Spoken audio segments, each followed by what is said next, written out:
थियो हक़ मौजूद सिंध मौजूद अचो त किताब पढ़ूं सिलसिले जे 185 ॾींहं हाज़िर आहियां हुसैन सारंग। अॼु 23 अप्रैल 2020 ईस्वी ते यादि रहे थी सिलसिलो असां 22 अक्टूबर 2019 ईस्वी ते शुरू कयोसीं।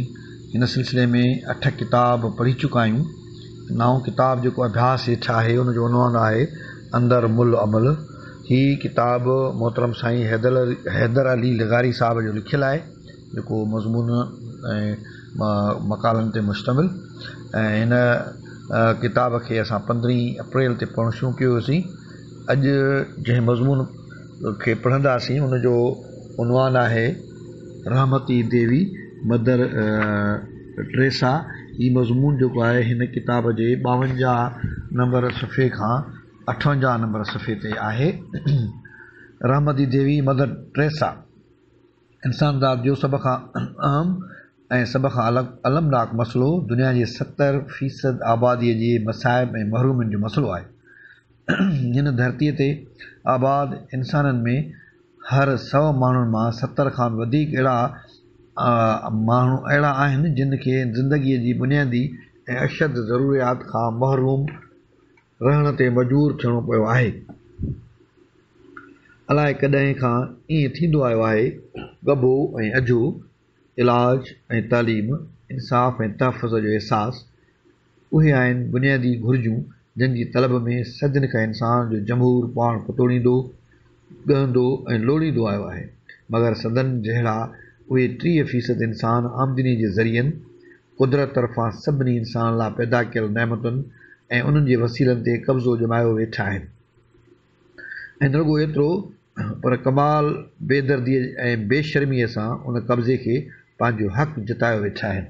ऐं बाक़ी हेॾी वॾी अक्सरियत बदकिस्मतीअ सां पंहिंजनि अधूरियुनि ऐं अणपूरनि ज़रूरतुनि ते इक्तफ़ा कयो, ॾाढा इस्तिसाल आॾो पाण खे बेवस बनायो, ईअं ई ढोरनि वांगुरु मुसलसल बेचूं चरां ॻहंदी थी रहे। छाकाणि त हिन धरतीअ ते सभ खां अहसास ऐं सभ खां अहम मौज़ू इहो ई आहे। तंहिं करे सभिनी पैगम्बरनि, अक्सर सियासी ऐं समाजी रहबरनि, दानशवरनि, अदीबनि ऐं शाइरनि उन मौज़ूअ खे ई पंहिंजनि तहरीकुनि जो महवर ऐं बुनियादु बनाए आम माण्हुनि जी हिमायत हासिल करे काब्ज़नि, जाबरनि ऐं जारहनि सां जंग पे जोटी आहे। त जीअं हिन थोरी जाबर अक़लियत खे कंहिं तरीक़े सां गैर इंसानी, गैर मंतिकी ऐं गैर अख़लाक़ी कब्ज़ा ख़तमु कराए सदन जहिड़नि ॿियनि महरूम इंसाननि जा एहतियाज पूरा करे सघजनि ऐं उन्हनि जूं महरूमियूं ऐं मुहताजूं ख़तमु करे सघजनि ऐं दर्जे बदर्जे अॻिते हली अहिड़ी आलमी मुसावात क़ाइमु करे सघिजे जंहिंमें सभिनी इंसाननि खे संदनि बुनियादी ज़रूरतुनि जी फराहमी जो जोॻो इंतिज़ाम थी सघे ऐं सभिनी जे भले ऐं बहितरीअ लाइ समूरनि वसीलनि खे अहिड़ी तरह इस्तेमालु करे सघिजे जीअं तरक़ी में सभिनी खे हिकु जहिड़ो ऐं हिकु जेतिरो हक़ ऐं हिसो पले पइजी सघिजे। बहरहाल इहा अञा ताईं सिर्फ़ु चङनि ऐं नेक नियत ऐं नेक सीरत इंसाननि जी रुॻो आरज़ू ई आहे। सदन जी मुसलसल कोशिशुनि ऐं तदबीरनि खां पोइ बि दुनिया जी वॾी आबादी अञा बि पंहिंजनि हक़नि खां महरूम आहे। उहा अञा बि गैर इंसानी ईज़ाउनि ऐं अज़ाबनि में ज़िंदगी घारे रही आहे। उन्हनि जी अटे लटे ऐं अझे जो अञा बि मुनासिब इंतिज़ाम कोन आहे।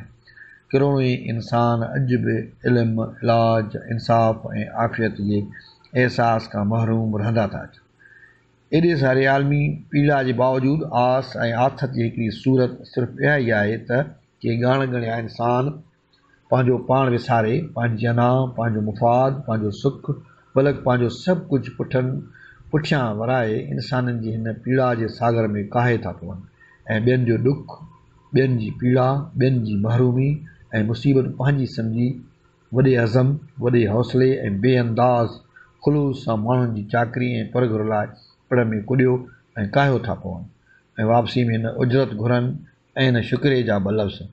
ॾिनी ॾुखोया, अणॾिने राज़ी थिया, सूफ़ी ते थिया जा कीन खयूं पाण सी, नकी खणनि पाण सी, नकी साणनि पाण, अहिड़ा जिन हुञाण आन जिंदी उनरीअ लतीफ़।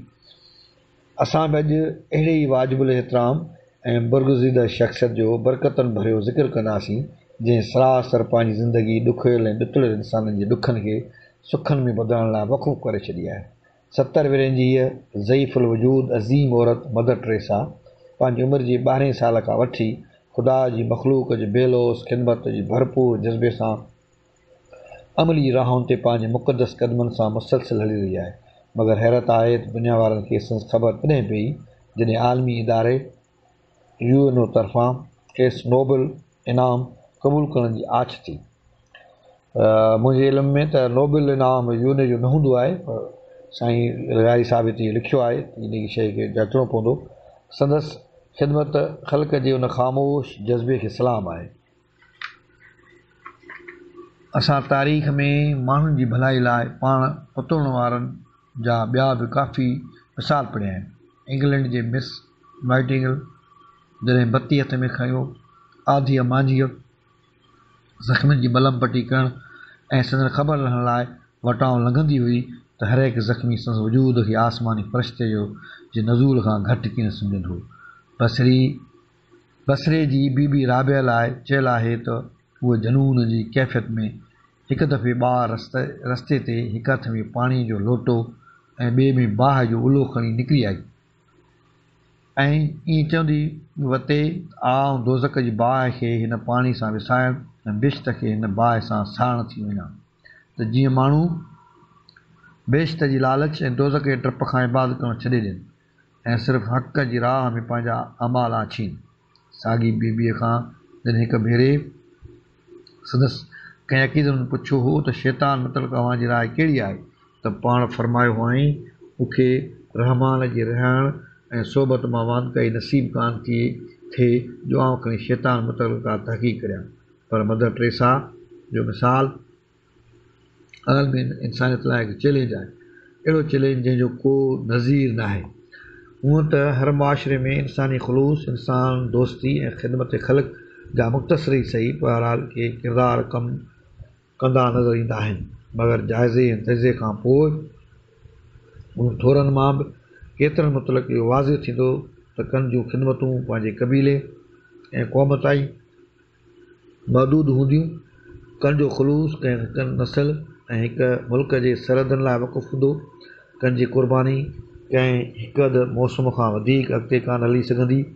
बाज़े के इज्तिमाही इमदाद ऐं तावन मार्फत हलंदड़ रिफ़ाई इदरा बि कमु कंदे पसजण में ईंदा, मगर उन्हनि जा सरप्रस्त पाण अक्सर ऐश ऐं आराम जी ज़िंदगी बसर कंदा हूंदा ऐं पंहिंजी बेनताह सरमाए मां का अणलखी पती सीड़ाए वरी ओॾां कंदा, वराए बि कोन ॾिसंदा। वॾो शइ त कंहिं मस्जिद ठाहिराई हूंदी, कंहिं इस्पताल, कंहिं यतीम खानो, त कंहिं हिकु मदरसो।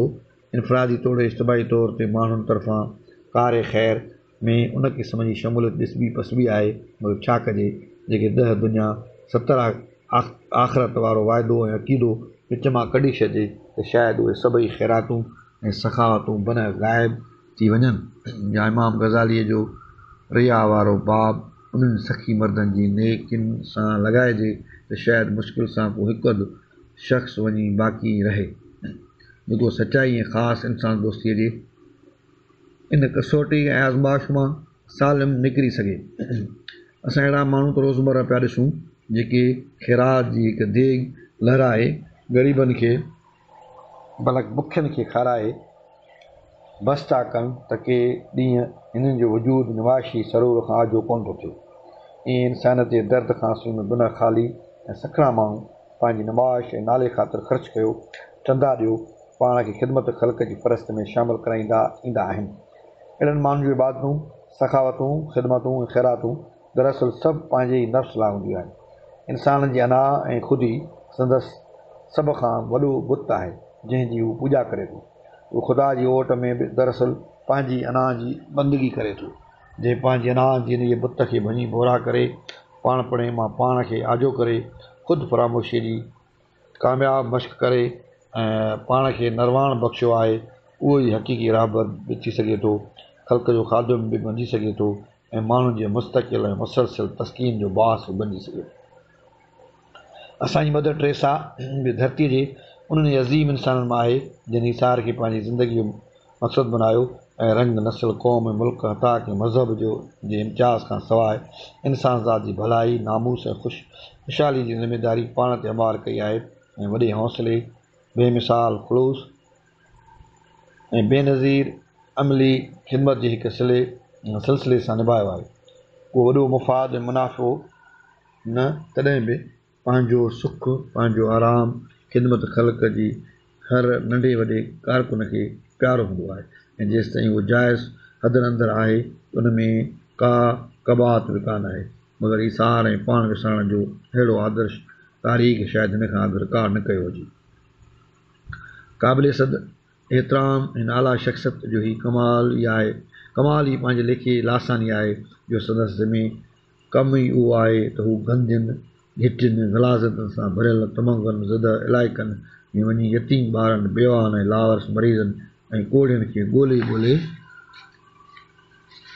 पंहिंजे रिफ़ाई मर्कज़ नर्मल हुर्दे में वठी ईंदी ऐं जीअं हिकु माउ पंहिंजी ममता जे भरपूर जज़्बे सां पंहिंजे ॿार खे वेंझारे साफ़ सुथरा कपिड़ा पाराए संदसि परगुर लहंदी आहे, बन उन साॻे जज़्बे जो अथाह सागर मदर टेरेसा जे सभिनी जे सीने में इन लावारसनि यतीमनि ऐं बेवान लाइ मौजूदु आहे।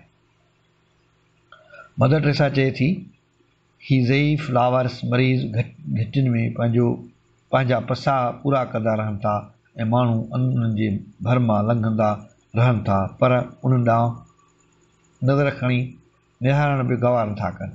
ईअं आउं हिकिड़ी क़रीबुल मर्द औरत खे पंहिंजे भलाई मर्कज़ में वठी आयसि ऐं जॾहिं मूं हिनखे वेंझारे संजारे साफ़ कपिड़ा पाराए खट ते सुम्हारियो त हिन मुंहिंजे हथ मां झले मुंहिंजो शुक्रियो अदा कयो ऐं चंद घड़ियुनि खां पोइ वफ़ात करे वई। मदर टेरेसा कलकते शहर में जॾहिं पंहिंजी हिकु शागिर्दाणी सां गॾिजी ख़िदमत जो ई सिलसिलो शुरू कयो त संदसि खीसे में फ़क़ति 5 रुपया हो। हसबे मामूल माण्हू तमामु डिघे अरसे खां पोइ मदर टेरेसा सां थोरो घणो ताउन करण लाइ तयारु थिया। हिन बेमिसाल औरत जे जोध ऐं अज़म आख़िरकार कलकते ऐं पोइ पूरी हिंदुस्तान ऐं हाणे पूरी दुनिया जे माण्हुनि में एतमाद पैदा कयो आहे ऐं जंहिंसां इब्तिदा में हिकु शागिर्दाणी कारकुन हुई ऐं माउनि जी हैसियत में शरीक थी हुई ऐं वॾी जदोजहद ऐं सब्र आज़मा मशक़तुनि बर्दाश्त करण खां पोइ कलकते शहर में यतीम ऐं लावारस ॿार लाइ स्कूल ऐं हिकु फलाही इदारो क़ाइमु कयो हो। उन माईअ जी निगरानी हेठि हाणे 98 स्कूल, 425 गश्ती शफ़ाखाना, कोड़ जे मरीज़नि लाइ 102 शफ़ाखाना, 48 यतीम खाना ऐं ज़ईफ़ ऐं लावारस माण्हुनि लाइ 62 दारुल अमान कमु करे रहिया आहिनि। 2 साल अॻु कमो पेश 2 लखनि कोड़ जे मरीज़नि ऐं ॿियनि मुख़्तलिफ़ मर्ज़नि में वरितल 27 लख बीमारनि जो इलाजु कयो वियो। तक़रीबन 8000 लावारस ज़ईफ़नि खे नर्मल हुर्दे में दाख़िल कयो वियो। 3000 यतीम ॿारनि खे यतीम खाने में पनाह ॾिनी वई ऐं लखनि जी तादाद में बुखायल ऐं फाका कढंदड़ माण्हुनि खे खाधो खारायो वियो ऐं मदर टेरेसा जे साथियुनि ऐं मददगार में हाणे 18,000 सिस्टर्स, 1857 मर्द कारकुन ऐं 400 ॿिया ज़ेर तरबियत रज़ाकार शामिल आहिनि, जॾहिं त माउनि कारकुननि जी तादाद 1,20,000 आहे। संदसि इन फलाही कारकरदगी जो दायरो हाणे 30 मुल्कनि ताईं पखिड़ियल आहे। मिशनरीज़ ऑफ चैरिटी फलाही इदारनि जूं रुगो 93 शाख़ूं भारत में आहिनि ऐं 60 ॿियनि मुल्कनि में कमु करे रहियूं आहिनि। नोबेल इनाम जी रक़म जे बारे में मदर टेरेसा जो चवणु आहे त उहा रक़म उन्हनि ख़ानदाननि लाइ आहे जेके दुनिया जे ग़रीब ख़ानदाननि में ग़रीब तरीन आहिनि। मदर टेरेसा वटि हाणे इमदादी रक़मनि ऐं सरमाए जी का कमी न आहे। उन सिलसिले में दुनिया जी हू मोतबद तरीन वाहिद शख़्सियत आहे जंहिंखे इंसान ज़ात जी भलाई लाइ हाणे री घुरे रक़मूं मिलंदियूं रहनि थियूं। संदसि चवणु आहे त हाणे पैसनि खां वधीक मूंखे कारकुन जी ज़रूरत आहे, अहिड़ा कारकुन जेके पंहिंजो अधु ॾींहुं हिन ख़िदमत लाइ क़ुर्बान कनि ऐं मूं सां ॿांह ॿिली थियनि। हाणे हिन मसरूफ़ तरीन औरत जी रोज़मर्रा जी तक़सीमकार ऐं गुज़र औक़ात मुतलिक़ चंद हक़ीक़तूं ॿुधो। मदर टेरेसा ऐं संदसि सिस्टर्स सुबुह 4:30 बजे निंड मां उथी वेंदियूं आहिनि ऐं रस्मी इबादत खां पोइ पंहिंजा कपिड़ा पाण धोईंदियूं आहिनि, पंहिंजनि कमरनि खे पाण ॿुहाए ॾेई साफ़ु कंदियूं आहिनि। उनखां पोइ 7:30 बजे नेरनि करे पंहिंजी ड्यूटी ते रवानी थी वेंदियूं आहिनि ऐं शाम ताईं मसरूफ़ हूंदियूं आहिनि। कम तां वापसि अची मदर टेरेसा रात जो देरि ताईं ख़तो किताबत ऐं मुताले में मसरूफ़ हूंदी आहे। अॼु ताईं उहा ख़बर कंहिंखे बि न पई सघी आहे त मदर टेरेसा कहिड़े वक़्तु ऐं कुल केतिरो वक़्तु निंड कंदी आहे। हुन जो चवणु आहे त जेकॾहिं असीं बीमारियुनि, ॾुख ऐं तनाई जी हक़ीक़त खे सम्झी वञूं, असां ज़्यादा रहमदिल ऐं ज़्यादा मोहबत करण वारा इंसान बणिजी सघूं था। हिन अज़ीम औरत जंहिंजे कब्ज़े में हाणे बेअंदाज़ सरमायो आहे, जंहिं वटि हज़ारनि जी तइदाद में मुख़लिस कारकुन आहिनि, पाण इंतिहाई सादगी ज़िंदगी गुज़ारे थी। खेसि फ़क़ति 2 सादा जोड़ा आहिनि, जोड़ा कपिड़नि जा आहिनि। वटसि पंहिंजी का बि ज़ाती मिल्कियत कान आहे, पाण कंहिं बि बंगले में कान थी रहे, खेसि का बि मोटर कार कान्हे।